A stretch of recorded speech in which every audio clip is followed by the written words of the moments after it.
Hey tout le monde, Alicia, hey, up in here. Welcome to the WhatsApp Pod, votre rendez-vous du lundi au vendredi à partir de 20h sur toutes les plateformes de streaming et ou sur YouTube. J'espère que vous vous portez bien, le week-end arrive à grands pas, courage, hang in there, comme on dit. Hein. Franchement, moi, ma journée, ça allait, ça s'est bien passé. On a beaucoup bossé en back-office, comme on dit, tu vois, en mode en coulisses sur un ou deux projets avec Valou qu'on a en commun. Et sinon, à part ça, ça va. Aujourd'hui, c'est une journée de chill. Enfin, quand je dis chill, c'est que voilà, c'est pas une journée transcendante. De toute façon, j'ai pas obligé de se passer toujours quelque chose. Hein. Clairement, là, j'avoue, avec les 2 semaines de fête qu'il y a eu, nanani, nanana, non, c'est très bien. Ça fait aussi du bien, des fois, que ce soit des journées normales. Voilà, normales avec un grand N. Aujourd'hui, au programme, on a comme sujet Naomi Osaka, ok? Neo, on va parler de Megan Thee Stallion et de Beyoncé et Britney Spears. Voilà, c'est les petites news d'aujourd'hui. Donc, c'est parti pour votre rendez-vous. J'ai l'impression d'être vraiment Claire Chazal. Je suis Claire Chazal. I'm Claire Chazal du hip-hop. I'm Claire Chazal of hip-hop. Non, mais c'est vrai. Comme ça, à chaque fin de journée, vous avez votre petite news de savoir ce qui s'est passé dans le game. Ah non, c'est cool, c'est cool. Franchement, je trouve que peut-être que... franchement, vous pouvez parler, ouais, vas-y, c'est du divertissement, c'est futile, il y a des choses plus importantes dans le monde. Mais franchement, moi, quand j'étais petite, le journal de 20h, c'était anxiogène de ouf. J'avais toujours l'impression que la fin du monde, c'est demain. Je vous jure, ça m'a fait vraiment, ça me créait du stress, ça me créait de la peur, ça me créait des crises d'angoisse, c'était catastrophique. Au moins, moi, mon 20h, tu vois, vous en sortez, ouh loulou, loulou, vous êtes un peu plus léger et tout, vous pouvez apprendre des choses et tout ça, tu vois ce que je veux dire, genre, non, là, franchement, des fois, le 20h là, tout pour faire les gros titres et tout, en plus, des fois, tu sais même pas s'ils mentent, s'ils abusent, tout ça, et au final, t'en ressors de là, tu dis, ah, autant te tirer une balle dans la tête parce que demain, tout va exploser, tu vois. Donc, non, là, moi, au moins, je participe à votre... tu vois. Et puis après, ça dépend de l'angle dans lequel vous prenez mes informations, tu vois. Ça se trouve, je vous dépicte des exemples à ne pas suivre, je vous donne des idées, je peux vous faire connaître des musiques, connaître des films, je peux être juste tout simplement vous déposer votre cerveau sur le côté, et c'est peut-être mieux de me regarder moi que de la télé-réalité, I don't know. Mais en tout cas, je sais que voilà, ça me fait très plaisir de participer à votre jour, de votre routine quotidienne. Bref, Naomi Osaka, ok, a annoncé qu'elle était enceinte et je suis trop contente. Non, franchement, genre, Naomi Osaka, genre, ok, je sais qu'il y a des gens qui vont dire, ah, c'est déjà tôt, sa carrière n'a même pas encore commencé, elle n'a pas encore prouvé, tatati, tatata, c'est tôt, pas tôt. Mais franchement, on est qui? On est qui? La meuf est plus riche que toi, que moi, que nous. On est qui pour juger? Tu vois, l'enfant, elle pourra l'assumer, c'est avec son chéri de longue date, Corday. Euh, voilà quoi. Et si elle avait peut-être besoin de ça pour avoir cette espèce de motivation, comme elle l'a dit dans son message, elle a parlé de ça et tout, elle veut que son enfant, quand il la regarde, oh, that's my mom et tout. Si elle a besoin de ça, tant mieux. En plus, je sais que avant de faire sa pause là dans sa carrière, elle avait traversé pas mal de phases dépressives, de remise en question, etc.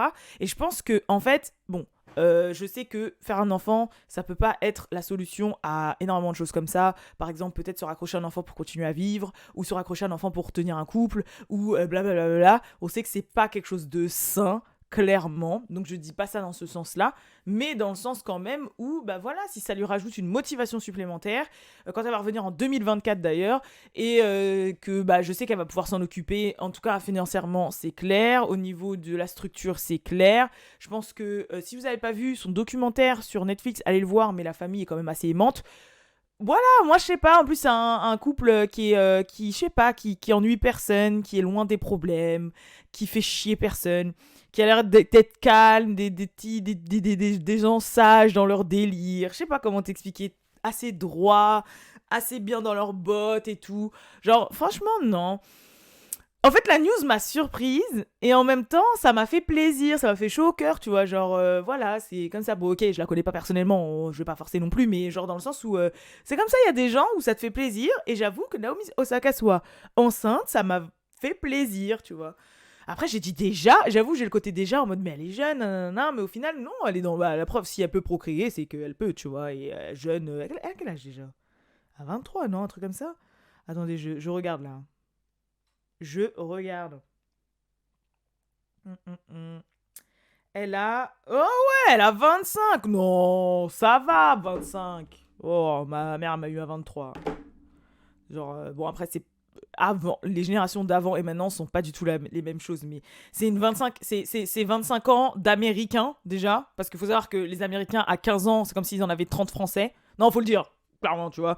Donc, c'est 25 Américains et déjà à un statut professionnel et social élevé. Donc, c'est comme si elle en avait 35. Donc, c'est calme, ça va. Oh, oh, oh, oh. Là, avoir un bébé sur l'année de ses 26, c'est calme. Après, attention, ne commencez pas à mélanger mes propos. Ça veut pas dire que quand si vous avez un enfant à 18, 19 ou que vous avez un enfant à 40, 45, que c'est tôt ou tard. Je ne mets pas d'échelle. Je ne mets pas d'échelle. Je réagis seulement à l'opinion là que j'ai pu voir du style c'est tôt, c'est pas tôt dans sa carrière, elle est encore jeune, tatati tatata, tu vois, genre en finale, je sais pas, dans ma tête je pensais qu'elle avait genre 19-20 ans, non, et puis même si elle aurait eu à 19-20 ans, c'est son choix, de toute façon elle a mieux réussi dans la vie que nous tous qui regardons déjà ce truc là. Donc voilà. Deuxième news, on va rester dans les bébés. Bon, c'est vite fait, mais là, c'est pas du tout jovial, clairement. Je sais pas si vous vous rappelez, je vous avais fait une vidéo à l'époque où ce n'était pas encore le WhatsApp Pod, une vidéo sur YouTube, sur Neyo, qui avait trompé sa femme, Krista Smith, qui lui avait manqué de respect de ouf, et qui avait même fait un enfant dans son dos. Et bah, tout guiré, il a partagé la photo de l'enfant, donc de son fils, qui est mignon. Et puis, de toute façon, on peut pas en vouloir à l'enfant, parce que l'enfant n'a pas demandé à être là.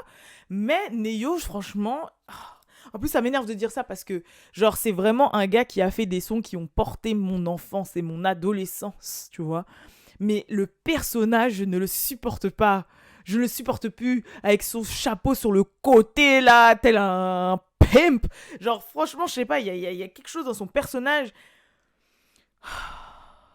Je sais pas, j'ai l'impression vraiment il a le syndrome du mec qui, de base, s'il ferait pas de la musique, il gérerait pas. Et que, en fait, il se sent plus. Et que, vas-y. C'est pas lui qui avait dit dans une interview il avait une... genre qu'en mode, il était accro sexuellement ou je sais pas quoi, là. Enfin, bref, je pense pas. Mais de toute façon, je sais pas, son comportement m'exaspère, en fait. Je sais pas, son comportement m'exaspère. Attention, encore une fois, je n'ai rien... Les gens qui sont polyamoureux, qui sont polygames, polysex, qui sont polis, c'est toujours mieux d'être poli que d'être mal élevé. Moi, si tout le monde dans le cercle là est consentant et que c'est consenti, j'en ai strictement rien à faire. Tout le monde vit la vida loca. Je n'ai pas de problème. À partir du moment où il y a personne qui est blessé, il y a personne qui est manqué de respect et tout le monde est heureux et tout le monde est d'accord, chacun fait ce qu'il le veut. Mais lui, je sais pas, il y a un truc sur lui. Déjà depuis cette histoire, mais même quand je vois ces moves là avec ces meufs là, je sais pas si... Il y a un truc, pourtant artistiquement, je n'ai rien à dire. Le mec chante magnifiquement bien, il écrit magnifiquement bien, il a une carrière, on peut pas lui retirer. J'ai même été le voir en concert, je m'en rappelle. Première partie, c'était Kerry Hilson. Non, c'était Kat Deluna. Kerry Hilson et Kat Deluna, je crois en plus, les deux. Ou c'est Kerry Hilson que j'avais été voir en concert. I don't know. Je me rappelle plus. Mais je sais que c'était au Zénith de Paris et que j'avais fait une crise d'hypoglycémie. J'étais tombée dans les pommes parce que j'avais pas mangé, que j'avais fait la queue depuis je sais pas combien de temps.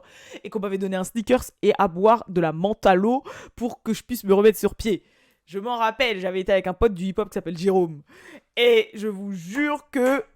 Voilà, pour vous dire que oui, non, pour aller le voir en concert, Neyo, ma mère, elle avait été avec moi et ma tante Nora, mais elle était dans les gradins. Et moi, j'avais été dans le public. Et elle m'a dit, oh, Neyo, au concert, moi aussi j'y vais. Faut savoir que mes parents, même tous mes concerts de Chris Brown, mes parents étaient là aussi. Hein. Ils aimaient trop.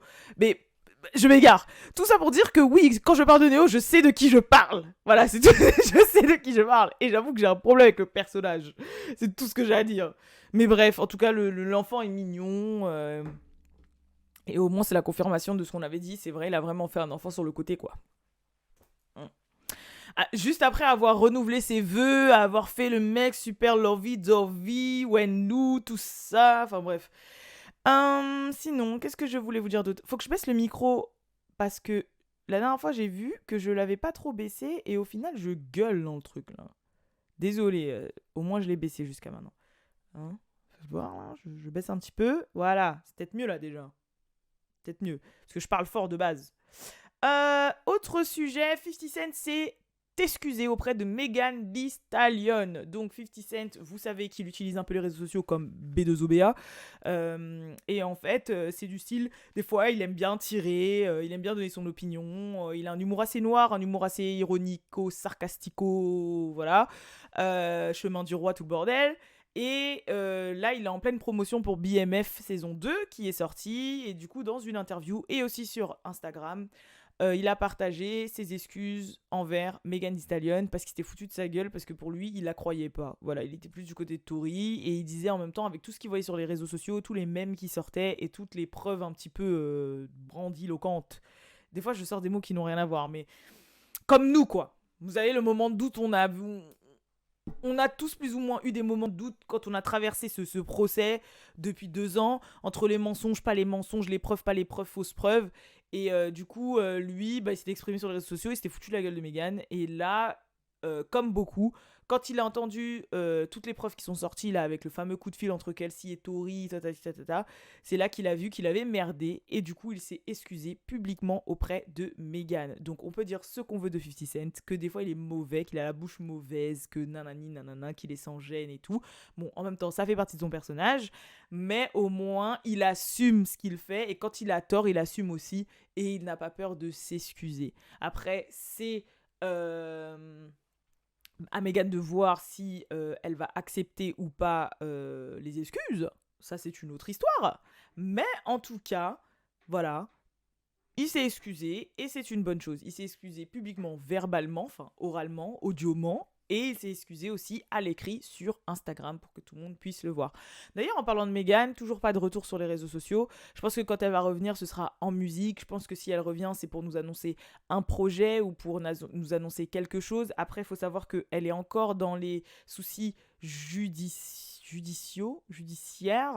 avec son label 1501. Donc ça, c'est pas encore fini. Bon, de ce que j'ai compris, c'est un peu plus en sa faveur quand même, mais elle est encore dans les problèmes judiciaires. Et puis elle avait dit qu'elle allait faire une pause des réseaux sociaux avec tout ce qui lui était arrivé dernièrement, ces derniers temps. Donc franchement, ouais, à voir, mais je pense que quand elle va revenir, c'est quand même pour nous présenter quelque chose. Que ce soit un concept, un clip, un album, un single, un projet, quelque chose. Je pense que voilà, elle va pas revenir comme ça, comme une fleur, ou au moins avec une belle photo qui va fracasser Internet. Mais en tout cas, pour le moment, Meghan n'est point là, elle se repose. Et je trouve que son choix, il est judicieux, plutôt que de revenir direct après le verdict de Tory. Qu'elle fasse une pause. Peut-être qu'elle va faire une pause jusqu'à mi-février. Hein. Peut-être qu'elle va faire une pause jusqu'à ce que la peine tombe, ou je sais pas. Hein. On verra bien. Et enfin, dernier sujet dont je voulais vous parler, c'est Beyoncé et Britney Spears.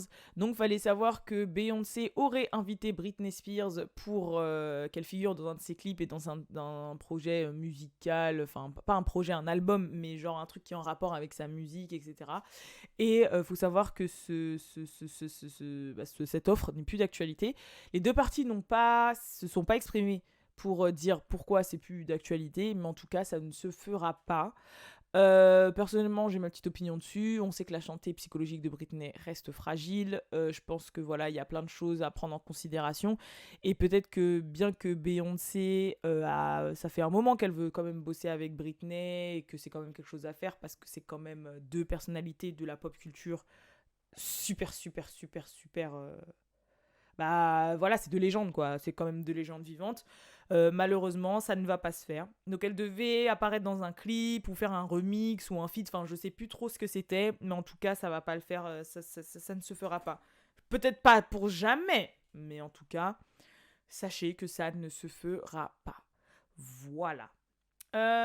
Puis c'est tout ce que je voulais vous dire. Après, il y avait un petit sujet en soi, c'était que T.I. et Tiny attaquaient les poupées LOL.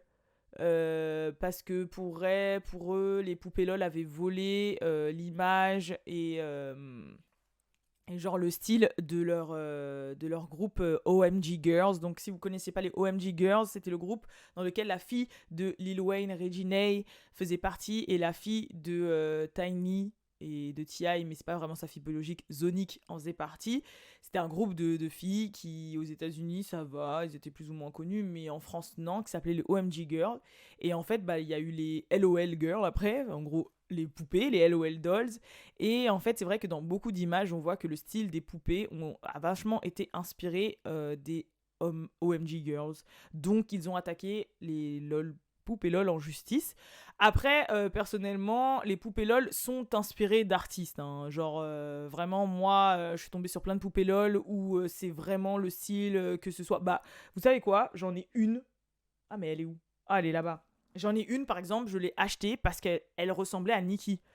Genre, il y a plein de poupées qui sont inspirées du style de Nicki Minaj, il y a plein de poupées qui sont inspirées du style de Gwen Stefani, plein de poupées qui sont inspirées du style de Beyoncé, plein de poupées elles sont inspirées du style de Swiggy récemment. Genre, ils ont sorti la Icy Doll. Enfin, tu vois ce que je veux dire? Genre vraiment, en fait, eux, ils prennent de Cardi B. En fait, ils ont pris le style plus ou moins des personnalités qu'on voit dans le game et ils ont remasterisé les styles et ils en ont fait en format poupée. Et c'est pour ça que même moi, j'ai commencé plus ou moins à m'acheter des poupées LOL, faut le dire, parce que leur style vestimentaire est chaud et qu'il y a certaines poupées qui ressemblent à nos artistes. Mais je crois que je l'ai, celle de Nicki. Je l'ai pas encore ouverte. J'espère que vous m'entendez. C'est vrai, on va croire que je mens. Que je mens dans ce que je dis. Mais non, les gars, je mens pas. Regardez, on dirait Nicki dans Super Freaky Girl. Genre, en fait, la coupe, c'est grave ça. Je l'ai pas encore ouverte, hein. Mais la coupe, c'est grave ça. Et genre, son émoticône, enfin, le logo qu'elle porte beaucoup, c'est des cerises. Et cette coupe comme ça, avec les cerises et tout, c'est grave Nicki dans Super Freaky Girl. On est d'accord. Moi, elle l'a appelée Chérie Bibi. Mais, et en fait, c'est pour ça que je l'ai pris. Et il faut que je l'ouvre. Mais pour moi, elle me faisait grave penser à Nikki, la poupée. Je me suis dit, oh, on dirait Nikki. Du coup, même si elle s'appelle Chérie Bibi, pour moi, elle va s'appeler Nikki. I'm sorry, c'est une Nicki Minaj en LOL. Et c'est pour ça, et franchement, en faisant mes trucs, bon, j'en avais acheté aussi une deuxième que j'ai offerte à une petite nièce. J'avais acheté celle-là parce que franchement, elle est trop stylée, on est d'accord.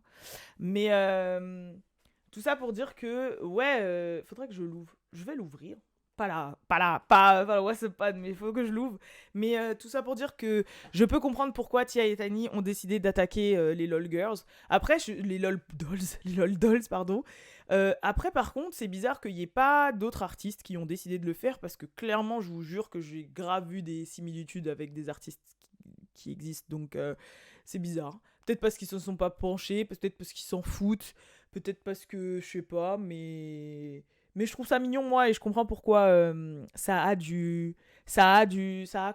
Ça a du succès. Voilà. En plus récemment, j'ai vu une étude qui disait que le marché du jouet était vraiment vraiment en train d'exploser parce qu'il y avait énormément d'adultes qui se mettaient à acheter des jouets. Et franchement, ça m'a fait grave plaisir parce que pendant des années, les jouets, c'était quelque chose qui était que pour les gamins ou qui était très tabou quand par exemple, t'avais dépassé je sais pas moi, 13 ans, 13-14 ans, et que tu pouvais avoir un intérêt pour les jouets. Et je trouve qu'en fait, avec la génération qui est de maintenant, en fait, bah, la nôtre est en dessous, et quoique même un peu au-dessus, hein, parce que genre la génération des trentenaires qui ont grandi avec, je sais pas moi, les mangas, les animés et tout, bah en fait, c'est une génération qui assume un peu plus en fait leur passion pour tout ce qui est les figurines, les goodies, les trucs à collectionner, etc. Et ça fait que maintenant, il y a un peu moins, et en plus avec l'avènement aussi de tout ce qu'on va sur TikTok et tout, c'est vrai qu'il y a un peu moins de tabou maintenant, et qu'il y a il y a une grosse, grosse communauté maintenant d'adultes qui dépensent dans les jouets. Et que c'est pour ça que le marché du jouet est en expansion, parce que forcément, c'est une cible qui a de l'argent. Normalement, avant, t'achetais des jouets pour les enfants, mais les enfants ne travaillent pas, donc ils n'ont pas d'argent. Donc à moins que leurs parents ou leurs proches leur achètent quelque chose, les enfants ne se procurent pas des jouets. Sauf que là, comme les jouets, ça parle aux jeunes adultes et aux adultes plus âgés, bah du coup, c'est une cible qui a un porte-monnaie, ce qui fait que les gens achètent. Et c'est vrai que même moi, ça fait un moment, alors que j'ai toujours aimé les jouets, quand je vous dis j'ai toujours aimé ça, ça m'a toujours intrigué, ça m'a toujours plu. Moi, de toute façon, vous savez que tout ce qui permet de m'évader, et qui vient d'un monde fantastique et tout, ça m'a toujours plu, tout ce qui m'intrigue, tout ce qu'il faut tripoter, tout ce qu'il faut tirer, coller, peindre, dessiner, lire, bref, vous m'avez compris.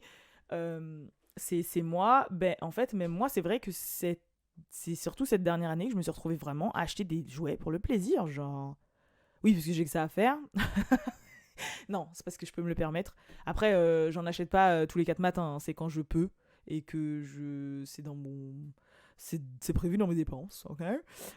Mais c'est vrai que je me suis plus retrouvée à assumer ce côté-là de moi les autres années où c'était pas le cas, tu vois. Et même pour Disney aussi, je crois, et j'avais vu une étude qui disait qu'il y avait grave des Disney adultes, des Disney adultes, je sais plus comment ça s'appelle, Disney, je sais plus, il y a un terme pour ça, et qui disait que ouais, les gros consommateurs de Disney, que la part d'adultes commençait à vraiment rattraper la part d'enfants en fait chez Disney. Enfin voilà quoi. Moi ça me fait plaisir, c'est des bonnes nouvelles. Mais qu'est-ce que j'étais en train de dire, je suis complètement partie sur la gauche. Mais tout ça pour dire que ouais, les LOL, pour moi c'était évident que oui, il y a une inspiration forte des personnalités hip-hop dans les LOL dolls quoi. C'est comme à l'époque quand il y avait les Flavors ou les Bratz. Enfin, les Bratz, il y a toujours. D'ailleurs, je sais pas si. Est-ce que vous vous rappelez des Flavors? Parce que moi, je me rappelle, hein. Avec le générique, c'était Craig David qui disait What's your flavor? Tell me what's your flavor? Ouh! Et il y a récemment, j'ai recherché des Flavors sur les réseaux sociaux, enfin sur internet, parce que moi, il y avait les Flavors et il y avait les Bratz. Et j'avoue, moi, au départ, j'étais Bratz, mais après, j'étais plus Team Flavors que Team Bratz. Je sais pas pourquoi, parce que je trouvais que les Flavors étaient beaucoup plus hip-hop, en fait, que les Bratz, à l'époque, quand c'est sorti. Et j'ai recherché vite fait la tête des Flavors, là, sur internet. Et elles étaient dégueulasses, les poupées.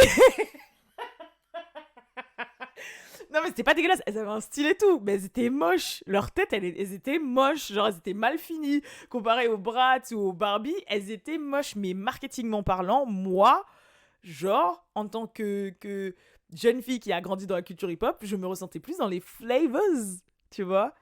Et c'est pour ça que là, tout ce que vous voyez là, les lol, etc., là, même les Bratz de nos jours ou les poupées Barbie qui commencent à faire machin, c'est des enfants des Flavors.